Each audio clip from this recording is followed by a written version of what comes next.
આજકાલ મધર્સ જે છે ને એ પોતાનું માઇન્ડ ફ્રેશ કરવા માટે મોબાઈલ અથવા ટીવી જોવાનું પ્રેફર કરે છે, તો એના સિવાય એવી કોઈ એક્ટિવિટીઝ જેમાં એ પોતાનું માઇન્ડ ડાયવર્ટ કરી શકે? પહેલાં તો હું એવું કહીશ કે મધર્સ એવું માને છે કે ટીવી અને મોબાઈલ જોવાથી એ ફ્રેશ થાય છે, પણ કદાચ ટીવી અને મોબાઈલ સ્વિચ ઓફ કર્યા પછી અથવા તો એ જોવાનું બંધ કર્યા પછી 5 મિનિટ તમે આંખ બંધ કરો તો ખબર પડશે કે ફ્રેશ થયા કે અનફ્રેશ થયા.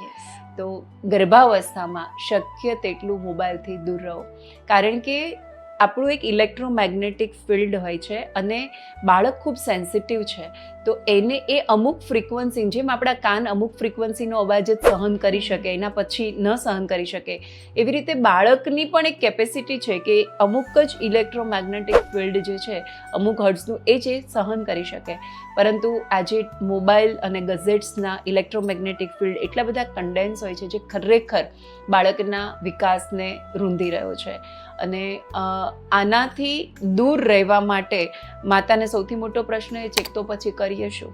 એટલું બધું કરવા માટે છે કે કદાચ 9 મહિના પણ આપણને ઓછા પડે. શું કરી શકાય? જેમાં તમારી એકાગ્રતા વધે છે તેવા કોઈ પણ